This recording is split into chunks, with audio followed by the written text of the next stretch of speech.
the Houston Comets back when they had a team, and just A lot of people just try to get on a roster. We just trying to get there to the WNBA, but you got there. So going from there, I get here. How did I get blessed with this opportunity? And from that, what are you going to do with this opportunity? How are you going to space and phase, of your life, which the episode of Behind the Door, where we spotlight amazing coaches and sports leaders. In addition to that, we talk about the real that goes behind being that door. And I'm so excited. As always, when we have female, people don't know. We doing some real great stuff behind doors, and we're still trying to break barriers. So we want this platform to open more of that. But I'm going to hush my mouth, and I'm going to go ahead and introduce Coach Dant. As I always ask my guests first, have you checked on you today? man, I checked on me a little bit right before this call. I dove in a little bit. I had a little bit of quiet time, a little downtime. So I did. I did at the conclusion of my day. Yes. Great. I'm glad you did take that time for you. And y'all know as you listen, always take that time. Even if you got to power this off for a minute or two, take that time and check in on you. That is one of our biggest thing of this platform of pushing self-care, especially for coaches and sports leaders, that we have to check in on us too as well. And with that, this lady, just amazing. I've seen you over the time frame of me coming on LinkedIn, and I didn't know what other than just scrolled on LinkedIn and watch you go from having meetings and now in the leadership that you're in. So I'm just all at you. I applaud you. I'm Thank here you. for you because you Thank do you. some amazing things. So if you can kind of just tell the people a little bit about who you are and what you're doing. Absolutely. First of all, again, thank you for having me. Thank you for inviting me. I think we've been watching each other on LinkedIn and liking each other's stuff, and I'm seeing the excellent work that you're doing. Again, so I will say that publicly, that you're putting in. It's difficult to talk about myself, I guess, because we stay in such servant mode. I'm always questioning and looking in and checking in on others. So I will do my best today, and kind of what I'm doing. Again, my name is, I am a fourth largest public school district here in Chicago, Illinois. A little bit, just quickly, background is Blue Demons.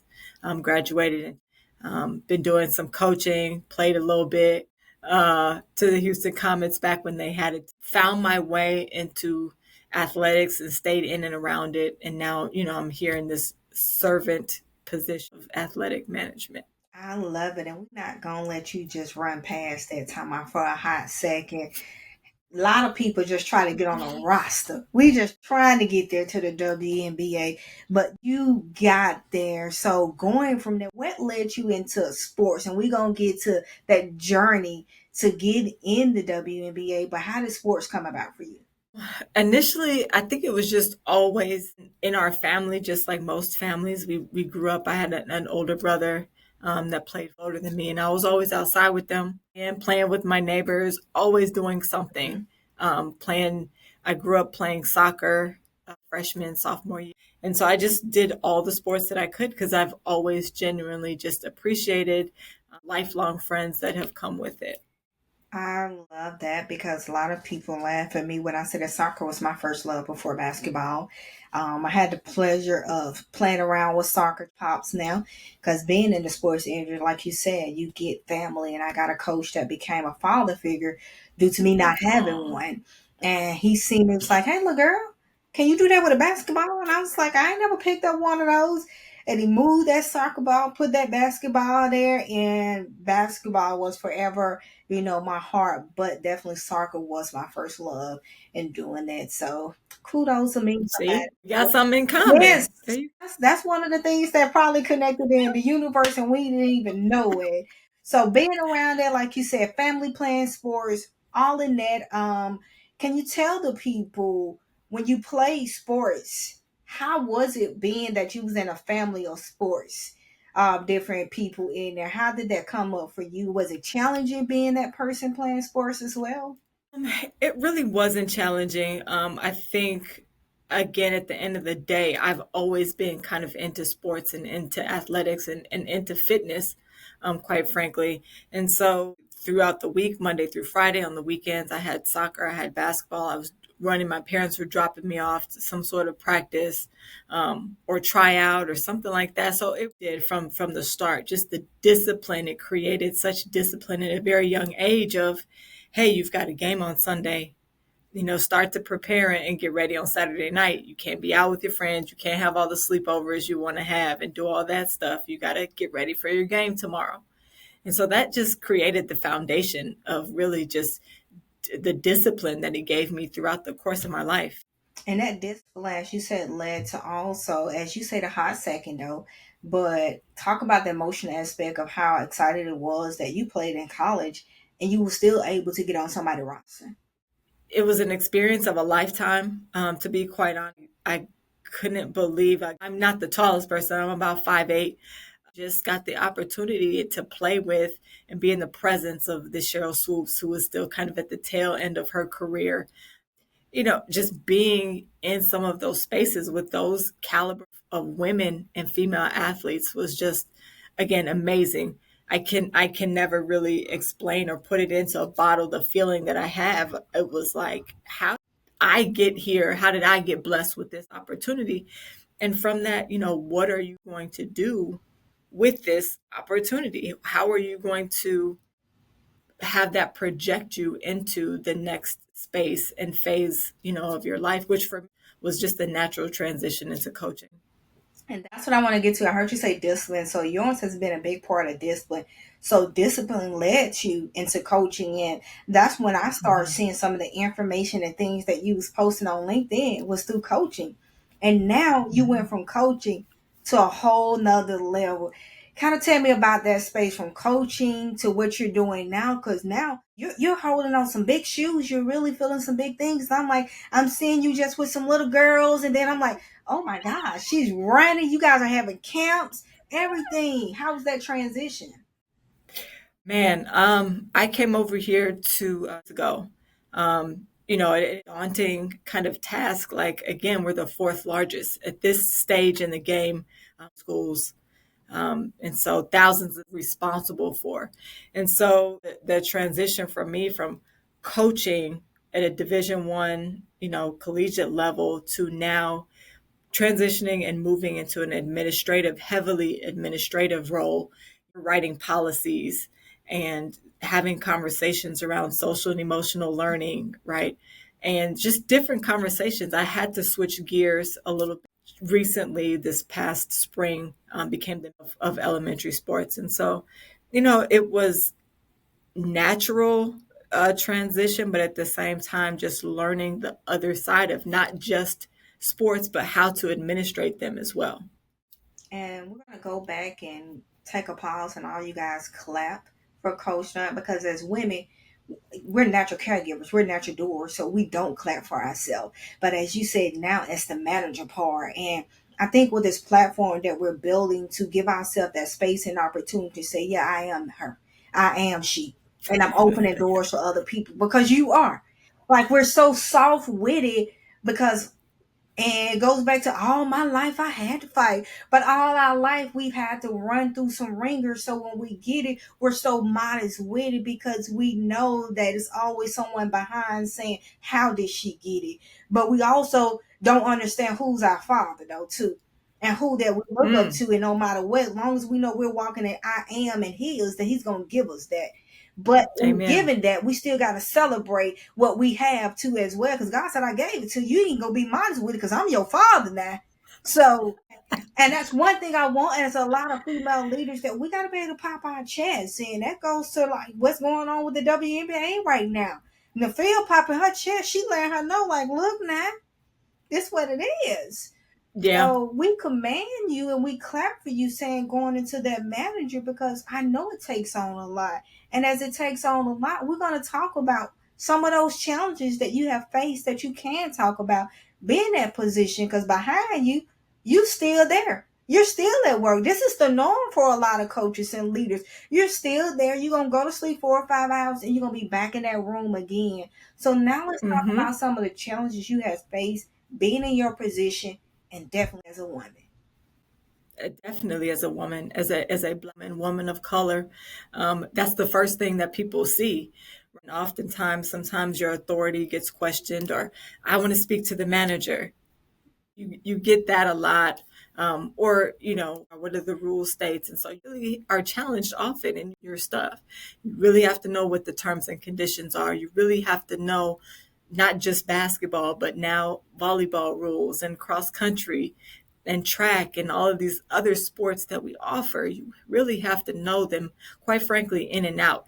And if you don't, I work with tremendous that does know the ins and outs. And so you have to be able to identify those key people that can really support you in that way to kind of buffer those gaps, right? And so there's 3 women in our office of probably about 20 people. And so you have to be able to stand your ground. You have to be able to have that physical presence and that voice to step in and say, hey, my opinion matters. My logic and thinking is different than a man's. So you may have a way of doing things, right? Customer service, whatever. And then I probably have a way of doing things. And so we need to be able to come to the middle and just we administrate, how do we serve the children and such a to have sports, especially here with all what's going on with the government, and ICE. And I don't want to get into that. It is challenging times. It is very challenging times. Definitely, because you guys are there day to day with the students, so you never know what's going to happen. So it's not only that are you teaching, you're covering, you're being a parent, you're being a mentor, and for some schools, you're being a watch out of what may happen. And that takes on a lot, because as administrator, the first thing they're doing, they're pointing fingers. And with Yeah. that, pointing fingers, why do you feel that it's not always good to just point fingers at administrator, but be a cone or be a center to help them? Because I know so many people that are in leadership positions, even when I was in it, no one really asks, how are you doing? Or have you checked on you? Or are you okay? It was just, let's just point fingers when something goes wrong. Do we need to come as a society and be better when it comes to administrator and sports leaders, of giving them space of self-care for them too? Absolutely. Self-care, giving them a platform to speak, asking questions right before you start pointing fingers like, hey, something is off here. Or a great example, I had a meeting with an assistant principal yesterday, the day before. He said right away, you know send me the link. We jumped on a call. She had some issues with some communication and wanted some things clarified. We clarified that. She felt better once we got off the call. Again, that's just that other layer of customer service. And also, without pointing fingers, let's communicate, let's get on the same page. And then moving forward, now you know how the process works, and now I feel better about being able to have that open dialect of communicating. You start just pointing fingers and assuming. Definitely assuming. I think we get a lot of that in the background of assuming when it comes to sports or parents. They assume they know. They assume what their child should be doing. They assume the playing time their child should be getting. And now going from a coach to being on the top, where you know already what a coach may be dealing with or what they may be Hmm. going through when it hits possibly to you on that part. What are some actual, I guess we'll say, ways or tangible ways you can help coaches right now? Because there's going to be some coaches and sports leaders looking at this and saying, I hear you saying that you was able to just jump on a Zoom with someone and you actually put the fire out. But what are some ways Hmm. that from an administrator to say that they should handle if they come up with some of those issues? Absolutely. They should, at each of our schools, there is an athletic director or a point person at each of those schools that the coach then reports to. So again, we can't mandate, but we do encourage all of our liaisons to have an emergency action plan, to have family phone numbers, and also to meet with not only their coaches to discuss expectations, but they're also advised to meet with the families right at the beginning of each athletic season and kind of talk about what the expectations are, playing time, when practices are, just so that those parents can feel comfortable what's going on with their child throughout the week. And if they have any questions or concerns, again, they know who to contact directly, and know, again, what the expectations are. Expectations to the forefront is that we all need to be able to get there, of making sure we're putting it out there on it. And I also want to go to those expectations and challenge when it comes just to the kids, but what are some things that they can do for themselves as administrator or as a coach? Because challenges happen, but also we are Mhm. humans. The ones that are leading this are humans. They're going through a lot of stuff. So what are some things that you provide to just some of your colleagues and people about taking care of themselves as well? Oh man, we've partnered with a really, really great group. I'm not sure if you've done an excellent job in providing training with our coaches. Every quarter, they offer trainings and kind of just dive a little more deep about, one, the social and emotional challenges that our youth is facing right now today, and then also checking in with the coaches to see how they're able to navigate their life, how to coach in a positive way, right? Because life happens every day. And so how do we fix those challenges? How do we create a safe space for our student athletes? And how are you recalibrating and creating a safe space for yourself to be able to perform and give your best to your student athletes every day?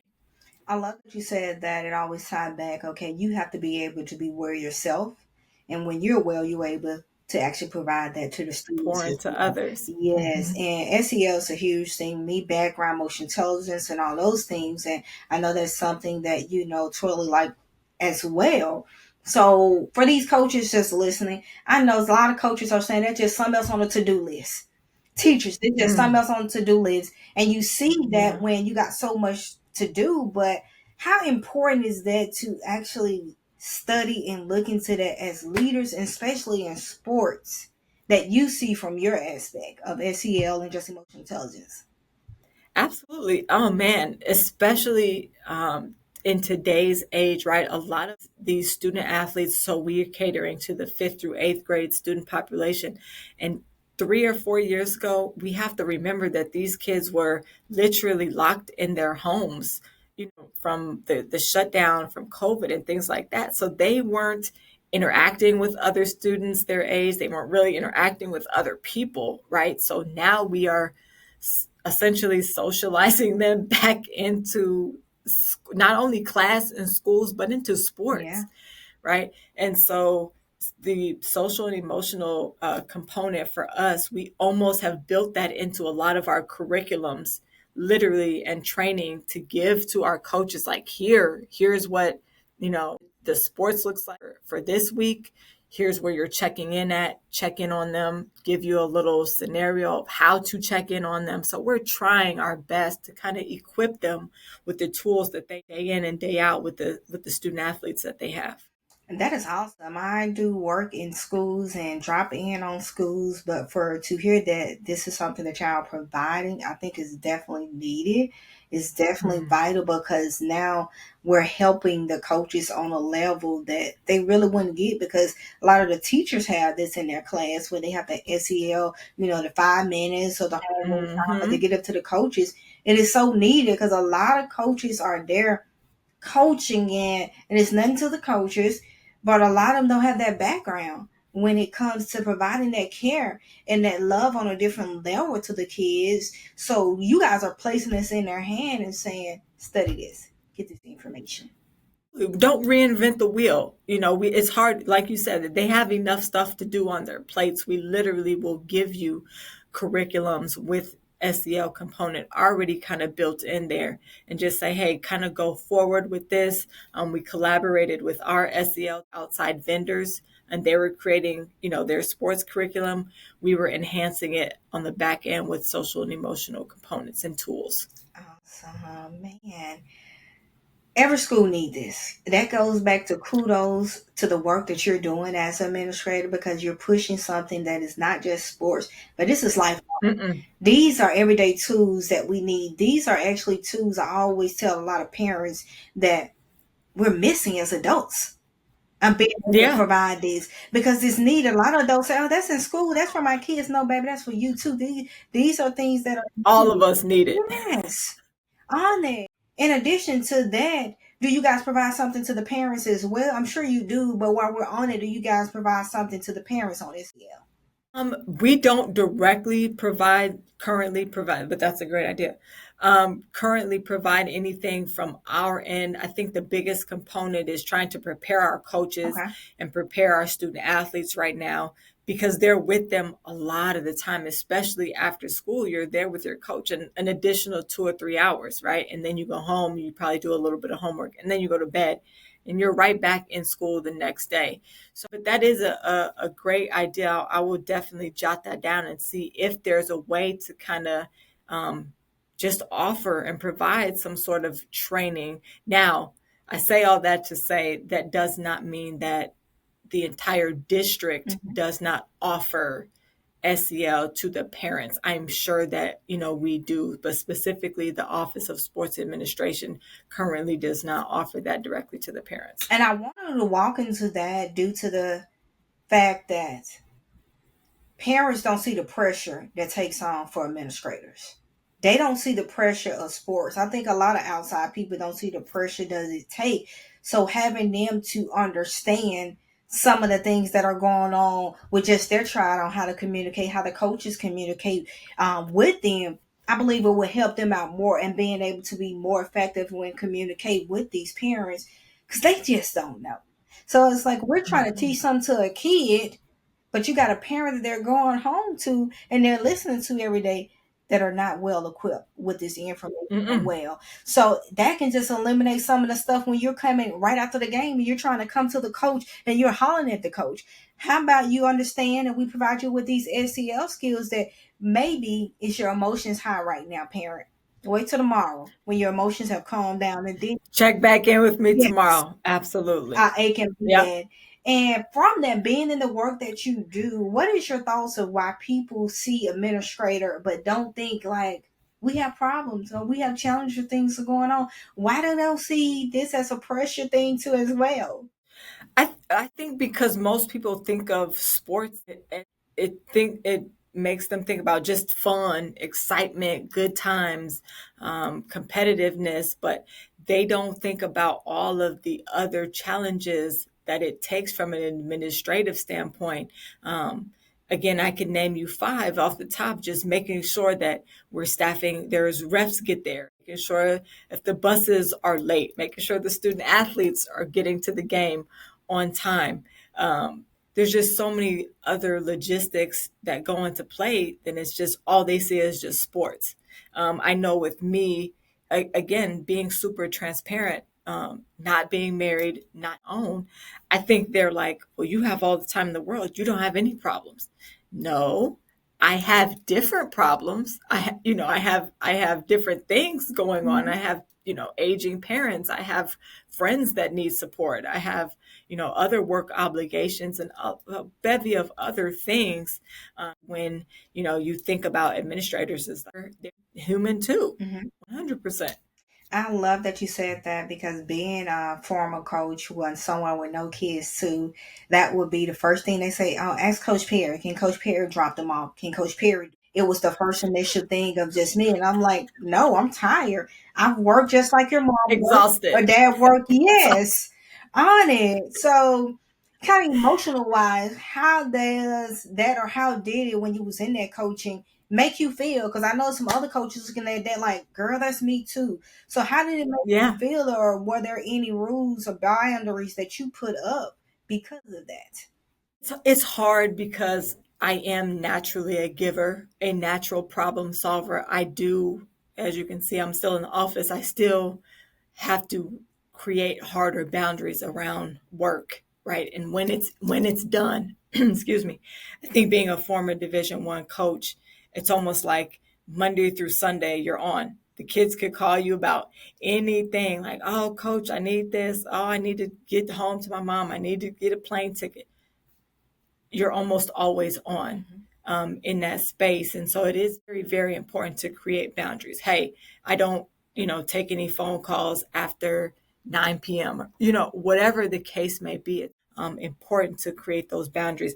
In this administrative role, I think it's more self boundaries for me and not checking my phone's emails, because I will do that. I have emails on my phone, and I'll just wake up, look at them, check my emails at 10 o'clock at night.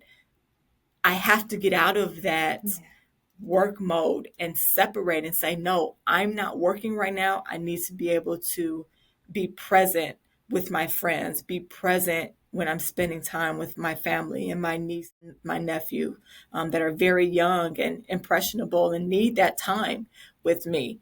And so that's for me to be able to create those boundaries and not look at my emails and just focus on them. definitely. Boundaries. The last young lady that I had on, even though she's a high school coach and that's one of her things, boundaries with time. And I love that because she's young. I think she's only like 22 or so, and she's so excited about it. But she's like, you know what? After the game, all that, I don't even talk to the parents. I'm like, wow, you started off very well, girl. You good. I don't even talk to them. So we was going back and saying, she said it's a 24-hour period that all her parents know 24 hours. So before they discuss anything or practice her game, give them 24 hours. And I was like, girl, I love it. But she Thumbs up ready. to her. Yes, her mom was a former coach, and she said she just seen some of the stuff that her mom went through. So she was like, I'm not gonna go through that. So she said, I set those. And being her second year, she said, yes, as always, you're going to have some parents that are like, no, this is not going to work. I need to talk to you now. And she's had that, but she said that she's had to just look at them and say, hey, I said what I said, and this is what it is. And we have to get more because, again, back as when we're natural caregivers, we love helping, we love doing, and we, some reason, get into that of we don't want to be seen as that female coach that can't, or people looked at us as though that we didn't do as women. Mm. And have you, because you said Division 1, 2, we know you coaching there too, have this ever been like just that female thought frame of I have to do this because I don't want to be seen different from that male coach or that male counterpart, so I got to do these things to stand out or make sure I'm being seen? Fortunately, never compared myself in those spaces because, again, I think automatically being a former um, athlete, we know that we're very different than male Mhm. athletes, just even in the way that things that were offered, practice time, practice spaces, all of those things we know, out the gate are very different. So I never struggled with that type of comparison. I think it was more so just remaining to be in servant mode, be able to help them, right? Be able to recognize that while I was growing and getting better as a coach and as a woman, making sure I'm also making sure you become better as a player, developing your integrity and how you move throughout the world, has always been more important to me and bigger to me than just sports. Man, your mind frame of how you just approach everything is just totally different, and that sets you apart from everything else because everything is the bigger of it. What can I do? The bigger side of it. What was just like, I know you said being athletic and growing up, like what has set you apart to think just in that different component? Because a lot of people struggle with that. It's bigger and transparent with myself. Yes, I had the pleasure of coaching, but Mhm. also I was that only female on staff. So it was Mm. always where I had to set boundaries at the end, but I didn't in the beginning because it's like everybody's on here is males. So as a female, I was okay with talking to that parent when she needed someone to talk to at 8 or 9 o'clock about playing time because those males wasn't doing it. So I had to find my place in there. So what helped you get that point where you're like, okay, Okay, so I guess I just want to make sure your question is, how did I get to spaces where my boundaries were my your boundaries? boundaries were your boundaries, but also how you looked at the realm of everything. It's big where it was males, but you was it's no competition, or I don't see them as males. I'm just here. where a lot of females, like I said, it's myself being transparent. I know other females that are on teams, so it's like I gotta work twice as harder to do and connect with the players and the parents because I'm already on the team where they're saying she can't do as good as the guys or she can't coach. Completely understand that. I think, again, I've been fortunate enough to be around lots of also professional women, lots of women in spaces that were very confident in their abilities and what they were doing. And so I was never, I stayed in my lane, right? They stayed in their lane. I stayed in my lane. I kind of watched what they did and was learning as I went about, hey, that maybe I may not do it that way when it's my turn, but they're doing it excellent when it comes to this, right? And just I'm a lifelong learner. I'm always looking at things. I'm actually in my mind very macro. I think oftentimes about the bigger picture. I just had this weird epiphany the other day. It's just about being a blessing to be able to be in this space and how I'm being able to bless others. And sports is just the conduit for that, right? At the end of the day, it has nothing. Let me not say this. I care about basketball. I care about sports. I care about what they do right, but the sportsmanship around it, the friendships around it, the platforms that you will be able to be on to then turn around and help other young girls, do well in life is so much bigger than just the game.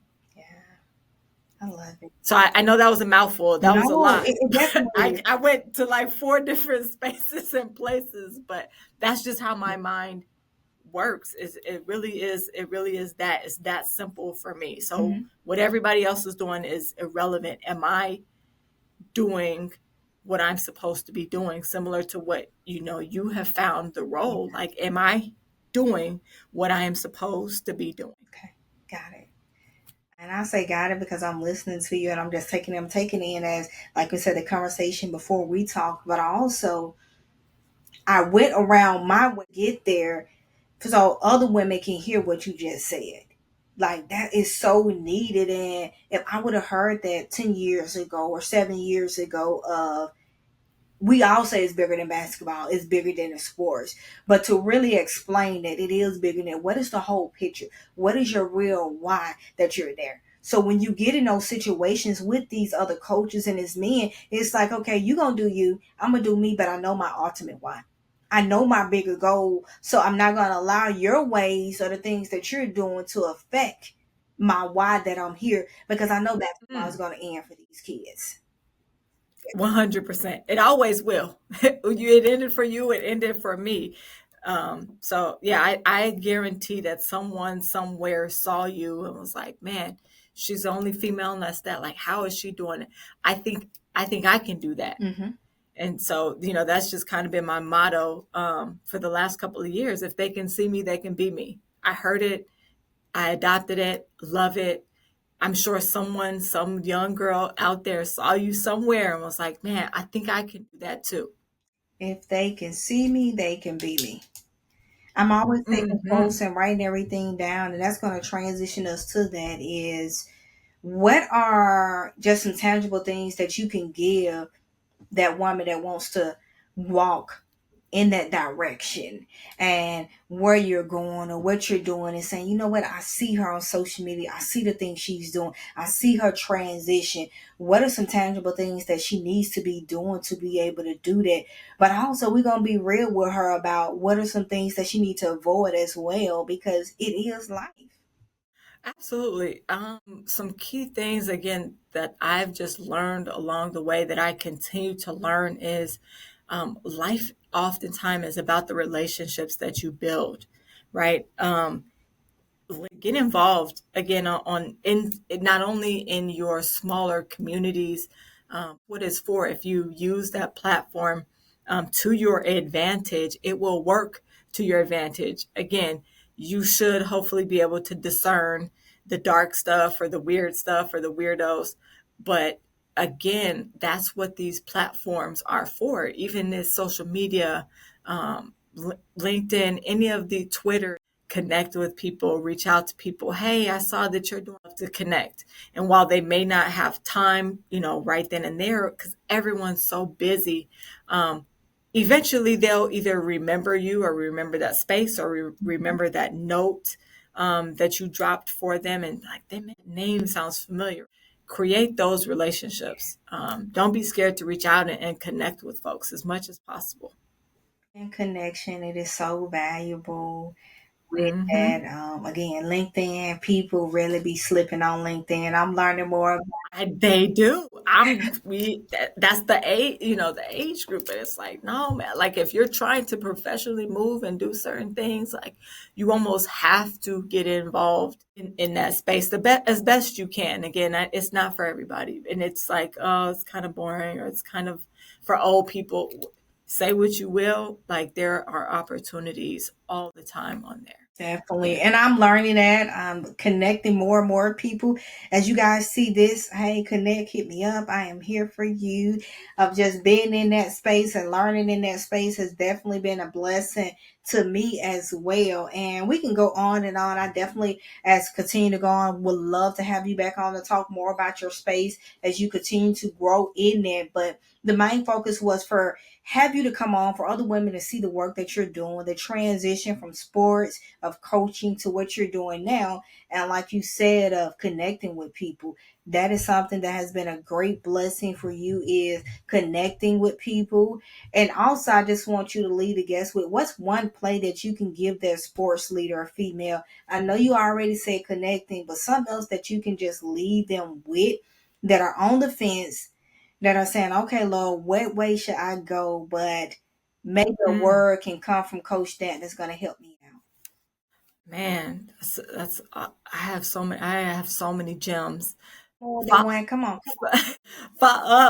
follow your heart. When you get up in the morning, I am genuinely excited about the possibility to impact a young person's life, right? I'm genuinely happy about that. So whatever you're genuinely happy about, again, what they say, when you're enjoy what you do, it doesn't feel like work. Mhm. Um, you know, there's going to be hard times, but when you genuinely have a purpose of serving and wanting to help, find ways and areas in your life that you can serve and help, and the rest, the employment opportunities or the job, that will prevail, that will show itself, and it will figure itself out. But again, continue to do what brings you joy. Do what brings you joy, and the ability to help others, that I've done so far, that I'm continually getting blessed with on the other end. Helping others is a huge thing for me. So definitely content on that and just asking, okay, Lord, let these flowers of me helping eventually be Mm. reaped. Plant them seeds. Keep planting Like, them seeds, girl. shh. That Plant is a them seeds. huge thing in this sports industry of just, and I think because a lot of us, we like, I play sports. And people be like, oh, it should be easy because you play it. I'm like, no, it ain't. Still work. It's like anything else to get in there.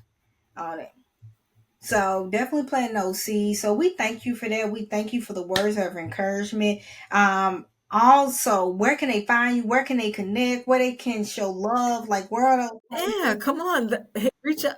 Biggest thing for me again is LinkedIn. My name is as it is, Jenni Dant on here. Please reach out, send me a note.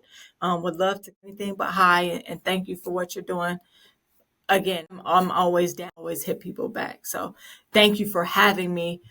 This is so vital, it's so crucial for young folks, in my ripe old other things beyond the lines after after your time is done playing, after there's no more applauding you, right? There's no more lights, camera, action. Then how are you going to give back, right? The sport that's given me so many opportunities and given me so much. Now how am I, giving back to the sport that gave me so much? So thank you again for having me. I Thank appreciate you. it. That's why we spotlight amazing leaders like yourself, as sports leaders, and being able to show people that it's more. There's more after that game, and the overall, as you said. The bigger picture is your why, and that's you impacting lives daily. And we love that, love to 100%. see it. And we love for athletes to know just because the ball stopped doesn't mean the impact has to stop. Mm, And you, I like that. I like we that. gonna, I like. I'm not gonna take we that, gonna but I write that like that. down, Coach. I like that. I like that. I I'm might gonna have to come put back that to on a that. t-shirt. Yes. I I love like it. that. See, connecting with people, it'll be different states all across the world. But hey, when God has you connected, you are connected. So love that, Man, love that. Thank you for that. And like she said, your information will be down low. So if you guys want to connect with her, I would say please, if you're another administrator, especially with SEL and you're doing something, connect with her. We didn't even connect with touch me. half that part of it to go in because we really was feeding our sports leaders, but that SEL, there's a whole nother podcast itself with just a tangible, so what that can do. But we thank you guys, and y'all know how I leave every time. I always say, don't just talk about change, be a doer of the change that you desire to see in